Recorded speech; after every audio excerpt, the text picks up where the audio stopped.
Marami kasi yung mga nagtataka, bakit nga ba sa kabila ng pagkakamit ni Kaloy ng gold medal sa 2024 Paris Olympics, etong kanyang ina, imbis na siya ay puriin, dinidedma lang siya nito. At ang mas malala pa mga kachika, ibang tao o ibang bansa pa ang kanyang binibigyan ng parangal. Base sa mga impormasyon na kumakalat, ang number 1 na root cause ng problema ng mag-inang ito ay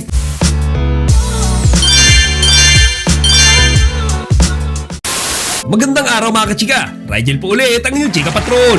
Bago tayo magsimula mga kachika, inaanyahan ko muna kayong mag-subscribe dito sa ating munting channel para palagi kayong updated sa mga latest at nagtitrending na mga showbiz balita. Nitong mga nakaraang araw ay usap-usapan ang gym. Ngayong araw lang mga kachika, tila natabunan ng isang usap-usapan etong pagiging gold medalist ni Kaloy. Kasi mga kachika, merong natuklasan ang mga netizens tungkol sa nangyayaring hindi pagkakaintindihan sa pagitan ni Carlos Yulo at ng kanyang ina na si Angelica Poquiz Yulo. Marami kasi yung mga nagtataka, bakit nga ba sa kabila ng pagkakamit ni Kaloy ng gold medal sa 2024 Paris Olympics, etong kanyang ina kabaliktaran yung mga statement na binibigay sa kanya. Ibig ko sabihin mga kachika, imbis na siya ay puriin, dinidedma lang siya nito. At ang mas malala pa mga kachika, ibang tao o ibang bansa pa ang kanyang binibigyan ng parangal. At going back mga kachika, sa mga nakaraang buwan at taon makikita at mababasa dito sa mga post ni Angelica Yulo yung mga paninira sa kanyang anak na si Kaloy. At hindi lang yan mga kachika, meron din siyang mga kataga doon kung saan tila itinatakwil niya si Kaloy bilang kanyang anak. Isa na nga dyan mga kachika, yung dating profile picture na gamit niya sa Facebook. Makikita kasi doon mga kachika, nakasama ni Angelica Yulo yung kanyang buong pamilya except sa kanyang anak na si Kaloy. Kinapsyonan niya pa yan mga kachika, "The family that sticks together stays together." Na alam niyo mga kachika, mayroon siyang patama meron siyang mensahe na indirectly niya mga kachika na hindi isinasama etong si Carlos Yulo bilang isang parte ng kanilang pamilya. At ngayong araw nga lang mga kachika, nag-post na naman etong si Angelica kung saan ina-acknowledge niya yung bansang Japan at yung mga gymnast doon kesa kay Carlos Yulo na kanyang anak. Kumbaga mga kachika, parang pangiinsulto ito kay Kaloy kasi syempre siya yung nakakuha ng gold medal tapos yung sarili niyang ina ibibida yung ibang tao o ibang bansa. Di ba mga kachika? Parang sampal yan sa mukha niya. Pero feeling ko mga kachika, yung hidwa na ito nasa pagitan lang ni Angelica Yulo at ng kanyang anak na si Kaloy. Kasi yung tatay niya naman kinongratulate si Kaloy noong siya ay nakakuha ng gold medal. So pupunta tayo sa nag-iisang tanong ng lahat. Ano nga ba ang rason bakit naghihimutok ng ganito si Angelica Yulo sa kanyang anak na si Kaloy? Ngayon mga kachika, ito ay base sa research na ginawa ng mga netizens tungkol sa particular na issue na ito. Ngayon mahaba-habang istorya ito pero isa-summarize ko. Ayon sa statement ni Angelica, ang nobya ni Carlos na si Chloe San Jose umano ang dahilan ng kanilang alitan dahil daw sa hindi nito pagiging magandang ihemplo sa kanyang anak. Pero mga kachika, may pero pa tayo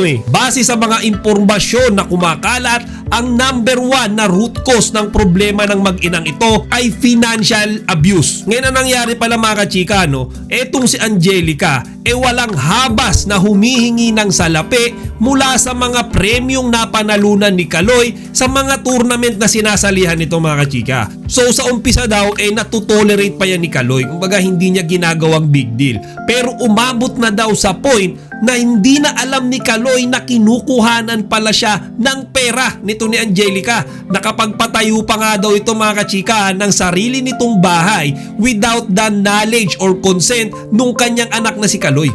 Di ba mga kachika? Ngayon, doon yata sila mga kachika nagkaroon ng samaan ng loob. Kasi syempre, etong si Angelica daw, sinusumbatan na yung kanyang anak. Yung mga naggastos niya daw dito, yung mga sakripisyo niya daw dito nung pinapalaki niya. Habang etong si Kaloy naman daw, mga kachika, sinasabing, "Mama, responsibilidad mo kami bilang mga anak mo. Pero wag mo sanang isipin na mandatory namin dapat ibalik sa'yo yung ginastos mo sa amin."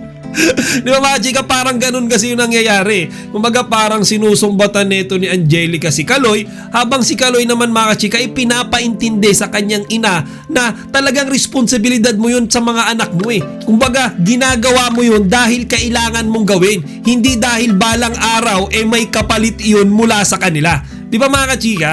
Ngayon mga kachika, umiikot yung issue na yan. Kumbaga pasan-pasan pala yan ni Kaloy habang siya ay nasa Paris nakikipag-compete sa Olympics doon.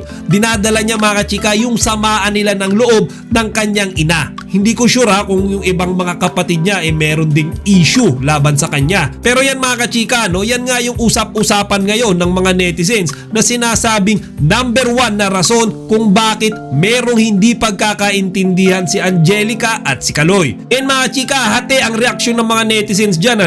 Merong mga nasa panig ni Angelica na sinasabing eto nga daw si Kaloy ay walang utang na loob, at marami rin mga kachika yung nasa panig naman ni Kaloy na sinasabing tama yung paniniwala mo. Kasi talagang responsibilidad ng isang magulang na alagaan at ibigay yung pangangailangan ng kanilang anak. Ngayon etong mga anak mga kasika, syempre nasa sa kanila na yan kung ibabalik nila yung ibinigay sa kanila ng kanilang mga magulang. Pero kung sila ay may hindi ibinalik, syempre mga chika, hindi dapat sumama ang loob ng kanilang mga magulang, kasi as an adult individual, meron na silang kanya-kanyang priority mga kachika. Kumbaga magpasalamat si Angelica kung ano lang yung kayang ibigay sa kanya ni Kaloy. Ngayon kung meron siyang hinihingi dito sa anak niya na to at hindi maibigay sa kanya or hindi ibinibigay sa kanya, wag sumama ang loob niya. Wag niyang itakwil.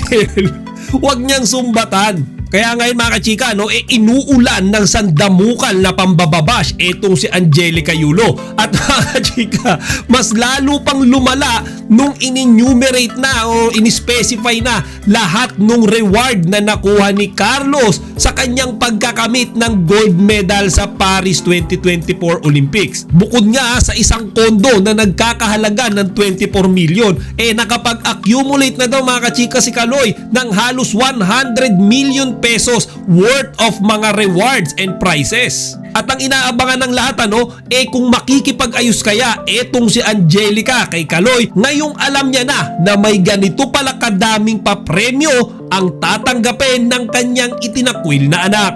Sa kasalukuyan mga kachika, wala pang opisyal na statement na nanggagaling mula kay Carlos Yulo mismo tungkol sa usaping ito. Mas maganda mga kachika kung sa kanya mismo manggagaling para malaman natin kung ano nga ba talaga ang katotohanan sa namamagitang issue sa kanila ngayon ng kanyang ina. Ngayon kung kayong tatanungin ko mga chika, kanino kayo mas panig sa usaping ito? Kay Angelica Yulo o sa kanyang anak na si Kaloy Yulo? Ilagay niyo dito sa comment section ang inyong mga opinion para mapag-usapan natin.